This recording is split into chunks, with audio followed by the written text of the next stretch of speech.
Ladies and gentlemen, Gungans and droids across the galaxy, it's great to see you yet again for a second video today, and it's a big one. The next big piece of content coming to Star Wars Galaxy Heroes. I'm liking the sound of it. Conquest. We got a huge info dump. I took the time to read everything, watch the trailer very closely, and a lot of people are missing it, but it looks like the Razor Crest is coming to Star Wars Galaxy Heroes. Card in the top right hand corner. Last week we shared a little bit of intel in regards to Conquest, how we were told that there is going to be a new unit, very specifically worded, a new unit associated with Conquest. They didn't say character, and I'm just gonna fast forward to the very end of this trailer. If you go to the very end of this trailer, you see it in all of its glory. Here it comes. Boom! Razor Crest. Oh, yeah, can we zoom back a little bit more? Razor Crest coming to Star Wars Galaxy Heroes. So my hunch and suspicion is that the exclusive unit come to Star Wars Galaxy Heroes is going to be the Razor Crest. So we're going to look at all these details in regards to Conquest right now. But one thing they didn't talk about exclusively via text in this poster about to analyze in a moment here is the new unit associated with Conquest. But based off this trailer, my suspicion is we're going to be getting the Razor Crest as the next big thing coming to Star Wars Galaxy of Heroes. Ships has been needing a lot of love and attention. There's been a lot of people asking for the Razor Crest, and my suspicion is Beskar Armor Mandalorian probably going to be the unit that utilizes the Razor Crest. And based off, again, this part that I'm saying right here, based off this right here, it seems like the better you do, the more blueprints or shards you're going to be getting out of Conquest. We're going to get more official confirmation and details about that probably later this week. This Friday, they have an interview with Galactic War Reports, either on Friday or before. We're probably going to get the official confirmation whether the Razor Crest is the exclusive unit or it could be a character. But based off this trailer, I think we can all agree that Razor Crest is coming to Galaxy. This is the first time we've seen artwork about it, and being in the Conquest trailer, my suspicion is it's going to be the unit that you unlock as a result. So let's go ahead and take a little bit of a peek at the forum post that they put up right here. I gotta say, I'm very excited about this, cautiously optimistic. And if you want the quick one-liner pitch, what is Conquest? Based off my interpretation, Galactic Challenges meets Galactic War. And you're going to kind of see as we go along. Galactic Challenges definitely seems like for the past couple months, it's been a way to test out all those variety of bonuses that you yourself are going to be able to apply to your characters as you go through this kind of Galactic War style run. And the farther you go, the more bantha burritos, if you're familiar with Galactic Challenge, the more points you get and the better the chest that you end up unlocking. Let's take a closer look and see their words themselves. So you kind of have to pick a path that you go through. It seems like you're not going to be doing all these paths. You want to try to get as far as you possibly can. And the cool thing about it is when you're about to engage in a battle, you kind of see what you can expect. So you can prepare what bonuses should you equip on a character, or what characters should you be bringing. Like if there's a Night Sister team, maybe you want to bring in Imperial Troopers because they're one of the hardest counters to Night Sisters out there. So you can better prepare. Unlike Geonosis territory battles where you have to kind of hope and guess what characters you're going to fight up against, here it's a bit more predictable. So first things first, when is this coming? March 1st is when the exhibition stage is going to be going to occur, and their plans for right now is that it's going to happen on the 1st of every month, and it's going to last 2 weeks. And then after, outside of exhibition, you're gonna have a 2-week break before the next round of Conquest begins. So the update's gonna happen this week. March 1st is when we're finally gonna have it live, and you better believe we're gonna take this baby as far as we possibly can. So we're gonna kind of skip a little bit of this because we kind of already summarized a lot of it, but Conquest is a deep, intricate mode with lots of tuning knobs and levers. We've been playtesting the feature over the last few months, and it feels like it's in a good spot. And I think Galactic Challenge, that's been a lot of we've been beta testing that for them, I think, in some degree. That said, similar to the way we made adjustments to Galactic Challenges, the event cadence, difficulty, feats, and rewards, you can expect that we listen to your feedback and assess performance data, and they're going to be making adjustments with Conquest over time. So in the first few months, we're probably going to see a lot of changes, kind of like Grand Arena. The first few months, a lot of changes happen, and now we don't really see any changes happen. It's kind of settled into a good place, although I do think Grand Arena needs a little bit more love in the beginning. But here's the overall cadence, in case you want to see their words. You don't believe a Grand Admiral directed the video gaming division, but here is what they're looking at. Right now, event length, they're looking at 2 weeks. Event frequency, once per month, starting on the 1st, and then you're going to have energy. The energy cost per node could possibly change over time. The refresh rate, the stamina refresh rate, the difficulty tuning, and more importantly, the rewards could be changing over time. So all this stuff basically subject to change in the future. They could be making Conquest longer, shorter, reduce the break time. I'm hoping we don't stick to a 2-week break between Conquest, hopefully 1 week. But again, we got to see the difficulty. Maybe this is out of this world, insane, crazy, and we might want a little bit of a break from it. And here's the good part. The biggest question that I have is this going to be playable for all? Geonosis, Territorials, not the answer, people. Rancor Raid, Challenge Rancor Raid, not the answer. That's like super elite, exclusive, top-end guild type of stuff. This will be accessible for all people to play. How far you get, that's a whole different thing. But as we see, there's going to be a normal and a hard mode version of this right here. Let's see what they have to say. We're launching Conquest with 2 different difficulty levels, normal and hard. All players must complete the event on the normal difficulty before moving on to hard. You might be asking, why do I have to complete normal first? And we did that for a couple of reasons. Firstly, this is a complicated new system that may take some time for players to figure out how to manage their strategy and resources, and we didn't want players committing too hard and then getting stuck right away and not being able to do anything for the next 2 weeks. So makes sense, kind of like they have this whole Geonosis Territorials thing. You must be this high to ride. This is going to be kind of your test to see if you can even try to do the hard mode. And the good thing is we had to give you intel, like how big your roster should be if you want to go for normal or hard mode. And then moving on, Conquest does feature a scaling difficulty curve. So it's likely that players will peak out at different points throughout the course of an event and then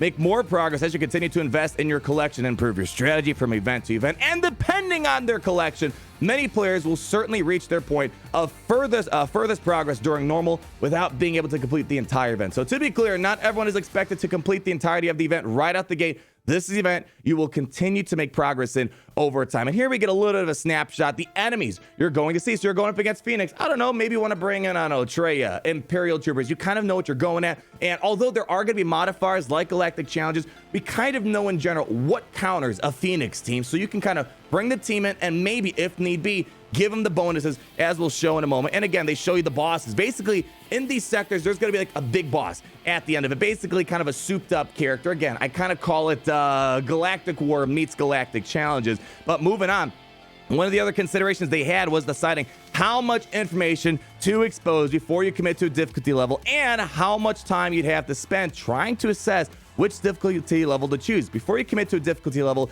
you're able to see the list of sectors and the boss battle that you'll face. And note, this boss battle is the same for all players for a given sector and difficulty level. So it's not randomized throughout all the players. Everyone's gonna have the same choices and bosses to select from, and you'll be able to tap on the info button on the sector list to view the boss battle squad, as well as some high-level information about the enemies you'll face in that sector. As we just touched about a moment ago, important key information to make sure you're maximizing your energy and, more importantly, maximizing your run. So as you're planning your trajectory throughout this Conquest table, you can kind of predict, all right, my roster can handle this type of boss, handle these types of enemies, and you can work along with that. Whereas if Geonosis Territorials, there's a good degree of guessing what you might come across. And as we see right here, you got some Sith. So the boss encounter, you're coming against Sith Tremor. Well, Commander Luke Skywalker blows the living daylights out of Trey. Beskar Armando can handle Treya very well. Again, kind of planning your roster around this table to Conquest as much as possible out there. And here's what they recommend for the normal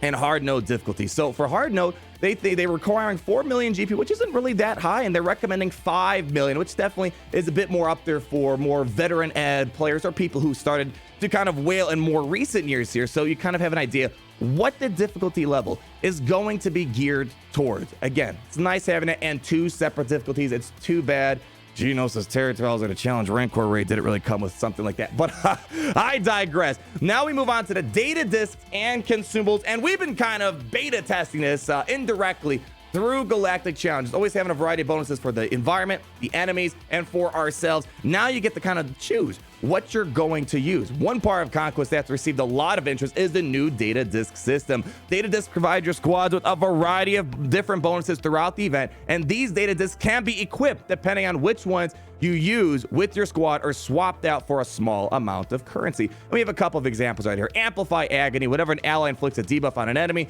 they also deal 5.1% max health damage to that enemy. So you're kind of in a weird way adding things to factions or characters that you wish maybe Capital Games would rework for you. So it's going to probably, man, this is the part I'm excited about. We might see characters that aren't being used make a lot more sense for Conquest based off the variety of bonuses that we have. We're not going to look at every single one of them, but as you see, there's different, looks like different degrees of it. For example, this is 5.1% max damage. This is 6.63% max health damage to the enemy, and this one is 8.16. So there's going to be a variety of degrees in regards to these data discs. So the better you have, the more bonuses you're going to be getting. And once equipped, data discs are active for all future battles in Conquest and are not used up.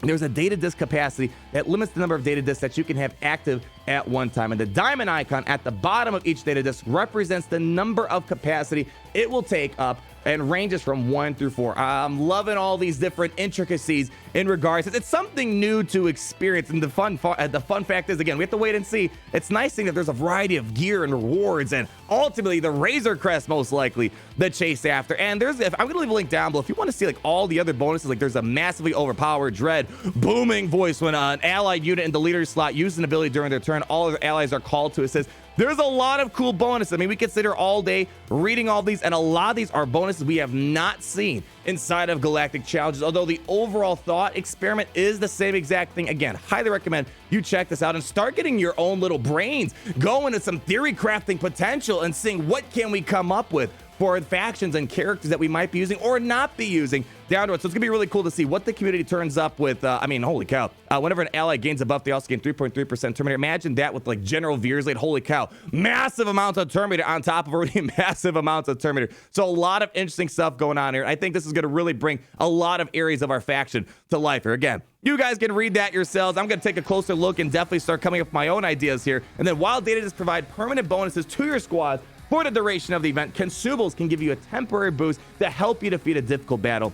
Then there are 3 types of consumables: boosters, med packs, and tax. One of each can be activated at a time and typically last for 2 to 4 battles. And these consumables can be purchased with Conquest currency or crystals from the Conquest store and the Scavenger store. So let's see, for example, we have the Mending Shield Tech. Whenever an ally recovers health, they also recover 10% protection. So it kind of sounds like a Wat Tambor type of thing. Then the Overcharge Protection Med Pack, you get plus 98% protection. And then we have, for example, the Defense Penetration Booster, plus 20% defense penetration. I mean, again, we're just getting started, but the layers of stuff for us to kind of let our brains wrap around. I'm liking that it's a different and unique experience compared to, all right, it's just another raid or whatever. It's a whole new experience, and hopefully they can keep updating as time goes along to make sure it's a fresh and new experience. And then there's a little note: consumables data discs are reset after each event, but Conquest currency will remain for you to use on the next event. And Conquest currency has a cap of 3,500, so you're not gonna be able to hoard incredibly high.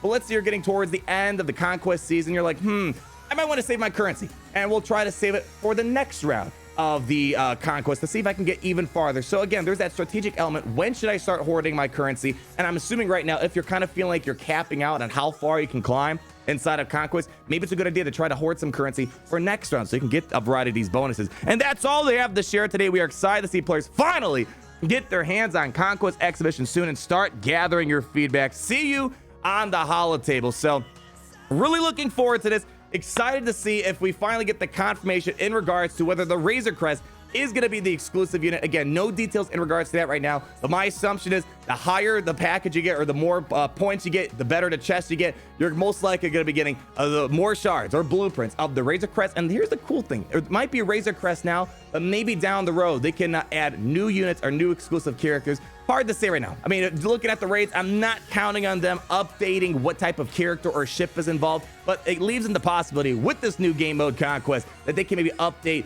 the reward. But most likely not counting that, but I am pretty confident if the Razor Crest is going to be the new unit we're all going to be seeing soon. And hopefully later on this week, we're going to be seeing that confirmation and maybe even kit details about them, since the event's going to be happening next week, March 1st. Like if you did enjoy the video. Hopefully you guys are as excited as I am. Looking forward to diving into this, hopefully giving you the best tips and tricks possible for this event. But in the meantime, we're gonna have to wait in suspense, and you guys know what we gotta do in the meantime. Like if you did enjoy the video, comment down below all your thoughts, and be sure to subscribe so you're not missing a thing. And dang, it's great to be in the Empire today. Roll out the outro, Gary.